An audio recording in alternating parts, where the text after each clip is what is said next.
Bismillahirrahmanirrahim. Assalamualaikum warahmatullahi wabarakatuh. Jumpa lagi dengan saya di Abil Maiwa Channel.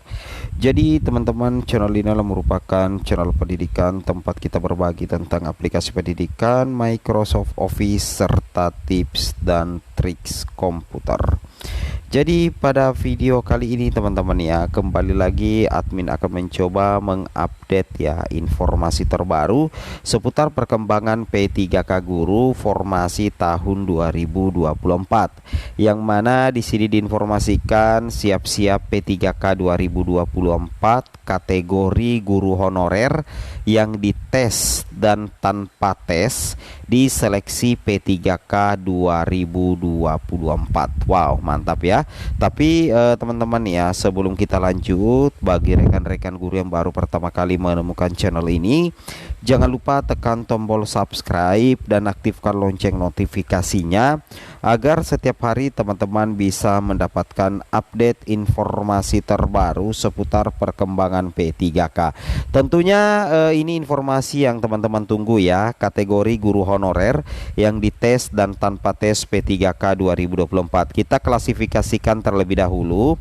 Nantinya di P3K Guru 2024 diikuti oleh P1, diikuti oleh P2, diikuti oleh P3, dan diikuti oleh P4. Ini adalah 4 kategori yang berpartisipasi di P3K 2024. Yang mana di antara 4 kategori ini ada nantinya yang dites dan ada yang tidak dites. Tesnya itu pun bervariasi.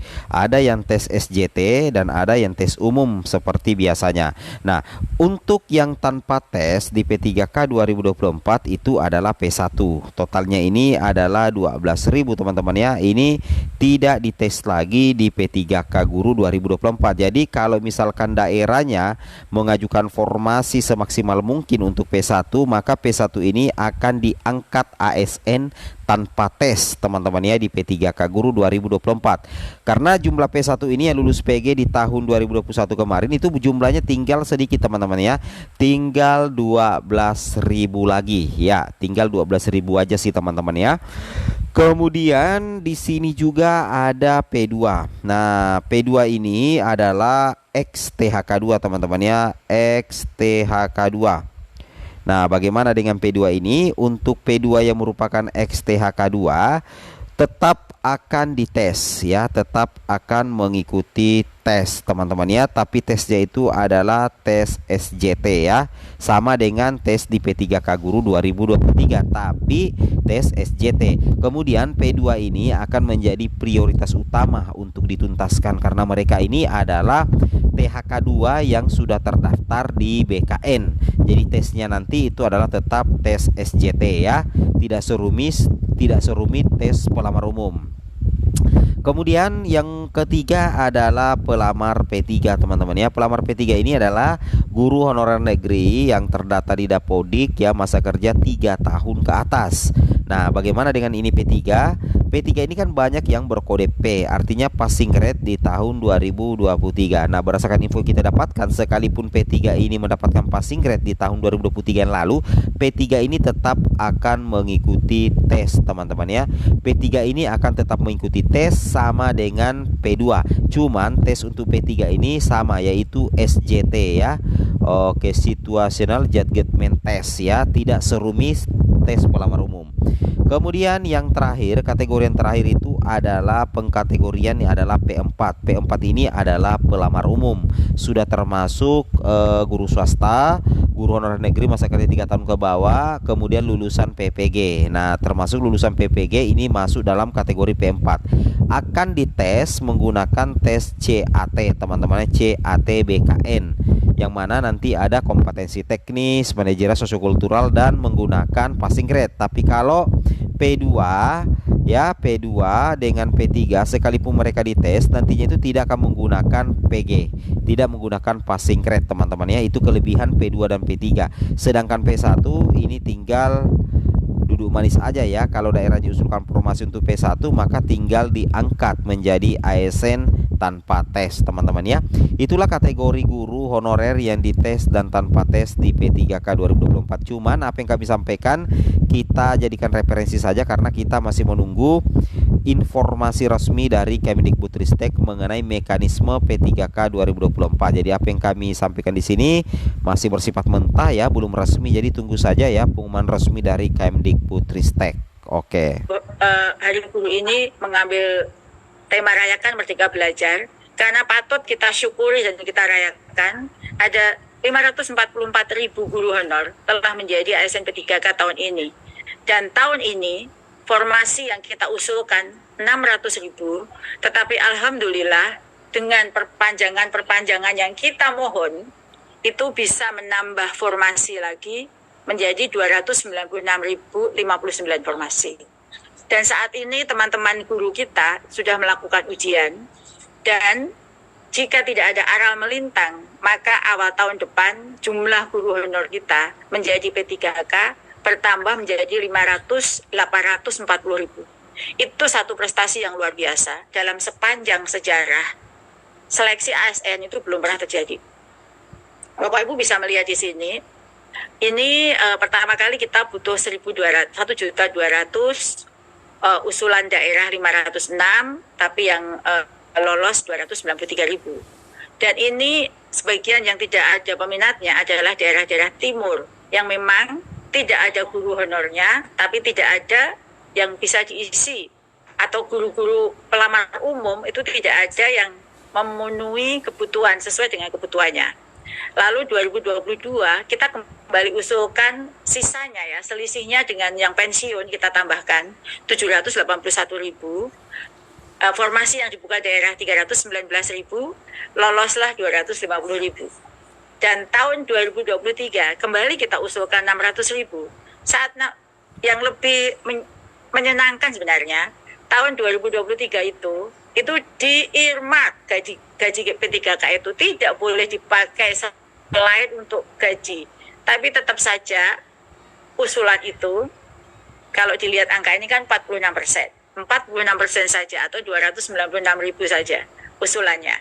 Sedangkan tahun 2024 kita kembali mengusulkan ini adalah ronde terakhir untuk P3K karena kita akan menutup lembaran baru P3K tahun 2025.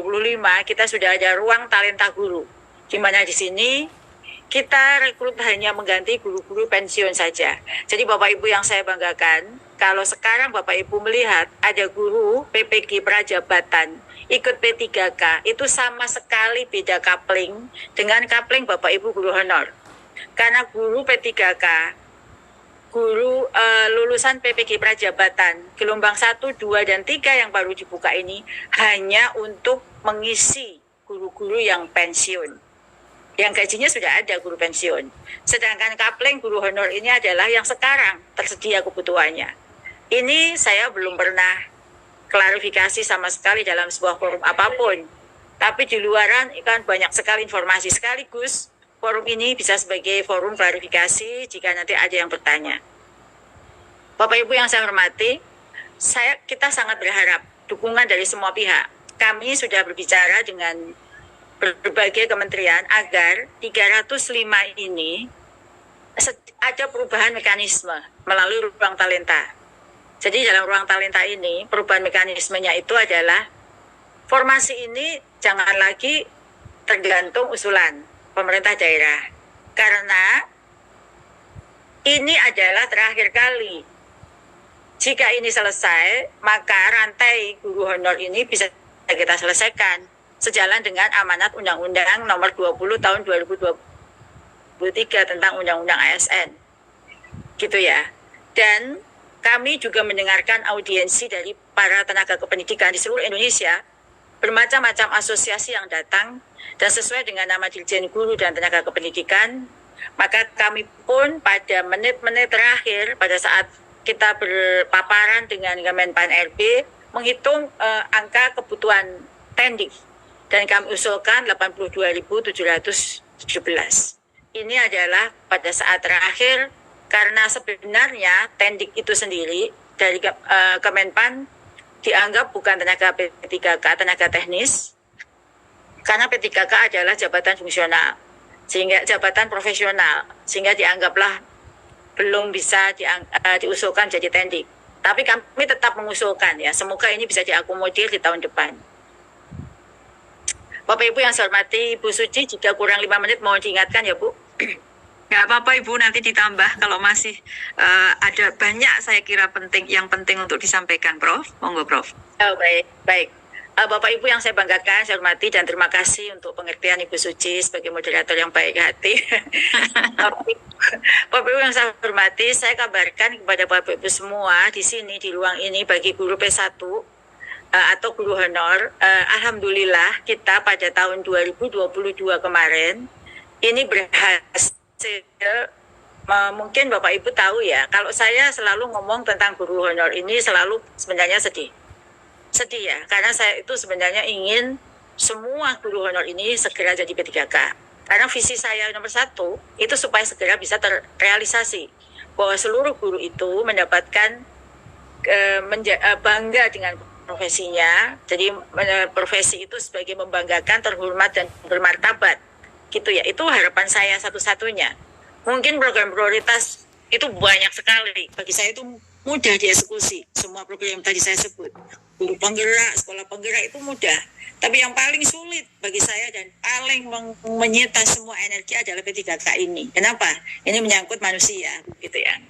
Di sini ada, saya mohon maaf ya. Jadi kalau sisa passing grade tahun 2021 itu 193.954 itu sudah bisa kita angkut tahun 2020 seleksi sebelumnya itu 131.000 sudah mendapatkan penempatan dan masih belum mendapatkan penempatan di tahun 2022. Ini kemarin ya, seleksi yang kemarin itu jumlahnya masih 62.000. Termasuk ini yang banyak adalah di Jawa Tengah juga banyak. Saya cukup perhatian dengan Jawa Tengah. Sedangkan Jawa Timur sebenarnya sudah hampir selesai nih Jawa Timur.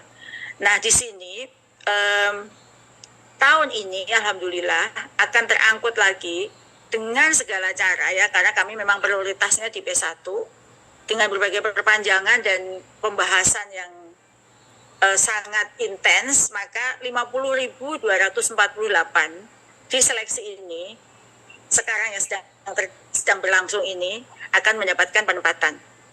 Saya senang sekali dan masih tersisa ini masalahnya 12.279 dan ini adalah posisi akan kami tuntaskan di tahun 2024. Bapak Ibu yang saya hormati, kalau sekarang Bapak Ibu melihat banyak sekali perubahan regulasi atau edaran, itu sebenarnya adalah bagaimana supaya guru-guru ini bisa mendapat tempat. Sifatnya sementara. Misalnya, saya mendapatkan banyak hujatan ini Bu ya, bahwa ada ini sekaligus nih, ini kan ditayangkan ya Bu ya, dalam YouTube ya Bu ya, sekaligus bisa dibaca oleh guru-guru nih yang sekarang suka menghujat ya, bahwa saat ini PGSD ya, PGSD itu, guru SD itu adalah guru yang paling kurang untuk P3K. Jadi yang P3K yang paling kurang dan guru yang pensiun yang terbanyak. Berbagai cara kita lakukan untuk bisa merekrut lulusan PGSD masuk PPG Prajabatan itu tidak pernah bisa memenuhi kuota. Sementara Bapak Ibu, ketika sudah jadi punya serdik, guru-guru matematika